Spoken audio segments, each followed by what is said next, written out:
आज फिर अपनी इस बात को रिपीट करती हूँ, दोहराती हूँ कि हमारी पार्टी देश में कोई काले धन के पक्षधर नहीं है,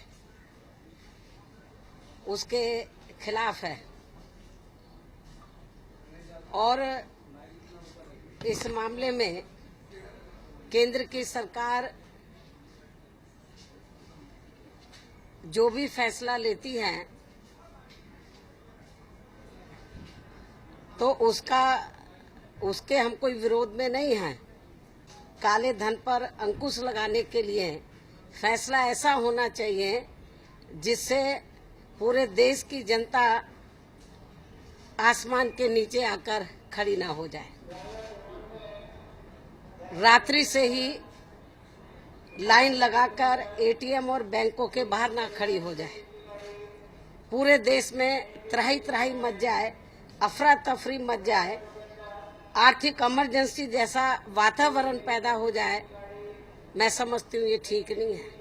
आज पूरे देश के अंदर जो गरीब लोग हैं, मेहनत कश लोग हैं, मध्यम वर्गीय लोग हैं और किसान भी, ये सब लोग बड़े पैमाने पर दुखी हैं, क्योंकि केंद्र की सरकार ने बिना पूरी तैयारी के जल्दबाजी में जो नोटबंदी का फैसला लिया है, मैं समझती हूँ ये इनका फैसला बिल्कुल गलत है। पूरी तैयारी के साथ फैसला लेना चाहिए था। और इस मामले में अच्छी बात यह है कि पूरे देश की जो लगभग 90% जो जनता इससे प्रभावित हुई है, तो पूरे देश की जनता के साथ पूरा विपक्ष, सरकार तो नहीं है पूरे देश की जनता के साथ, लेकिन पूरा विपक्ष पूरे देश की जनता के साथ है इस मामले में। और आज पूरे विपक्ष ने इकट्ठा होकर इसको लेकर सरकार के ऊपर दबाव बनाने के लिए तो एजिटेशन भी किया, संघर्ष भी किया, धरना प्रदर्शन भी किया, ये सब आप लोगों को मालूम है। लेकिन दुख की बात यह है कि पूरे देश में लोग सड़कों पर उतरे हुए हैं लगभग, और इनके सरकार के इस फैसले से लगभग 75 लोग मर चुके हैं। हालात बहुत ज्यादा खराब है, ऐसा नहीं है कि सरकार को मालूम नहीं है। और पूरा विपक्ष चाहे लोकसभा में चाहे राज्यसभा में ये मांग कर रहा है कि प्रधानमंत्री जी को सदन में आना चाहिए और बात सुननी चाहिए, और बात सुनकर जो भी उनसे त्रुटि हुई है इस फैसला लेने में, जो भी कमियां रह गई हैं, विपक्ष सुझाव देगा तो उनको सुनना चाहिए, उसके ऊपर अमल करना चाहिए। लेकिन प्रधानमंत्री जी ऐसा नहीं कर पा रहे हैं, वो हिम्मत नहीं जुटा पा रहे हैं और जनता जवाब मांग रही है, विपक्ष पूरा जवाब मांग रहा है। लेकिन प्रधानमंत्री जी हाउस में आने की बजाय हाउस के बाहर विभिन्न प्रोग्रामों में तो वो अपनी सफाई दे रहे हैं इस मामले में, लेकिन हाउस के अंदर तो वित्त मंत्री को आगे कर देते हैं, अपने संसदीय कार्य मंत्री को आगे कर देते हैं। मैं ये पूछना चाहती हूँ प्रधानमंत्री जी से कि ऐसा डर क्यों है? यदि उन्होंने अच्छा काम किया, नेक काम किया है, जनहित में काम किया है, काले धन पर अंकुश लगाने के लिए काम किया है, तो प्रधानमंत्री जी घबरा क्यों रहे हैं? इसका मतलब दाल में, मैं फिर इस बात को दोहराती हूँ, थोड़ा नहीं बहुत कुछ काला है, गड़बड़ है जरूर इस मामले में। इसलिए ये जो केंद्र की सरकार ये जो अपना तानाशाही वाला रवैया, अड़ियल रवैया जो अपनाए हुए है, ये ठीक नहीं है।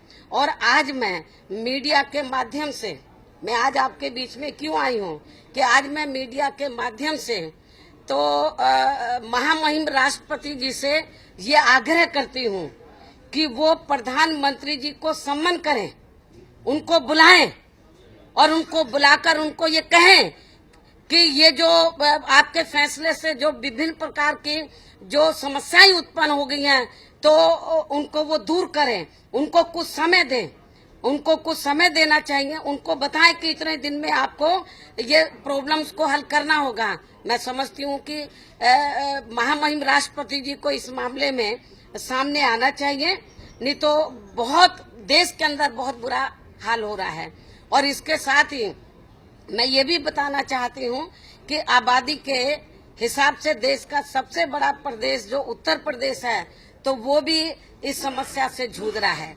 लेकिन दुख की बात यह है कि वहाँ की जो सपा सरकार है, तो जो इस समस्या से जूझ रहे हैं उनकी मदद करने की बजाय वहाँ का शासन प्रशासन पुलिस विभाग उनकी मदद करने की बजाय तो जो लोग एटीएम और बैंक के बाहर लाइन में लगे हैं पैसा निकालने के लिए या पैसा लेने के लिए, तो ये वहाँ का जो पुलिस प्रशासन है तो वहाँ पर ठीक ढंग से व्यवस्था करने की बजाय वहाँ पे लाठीचार्ज करा रहा है।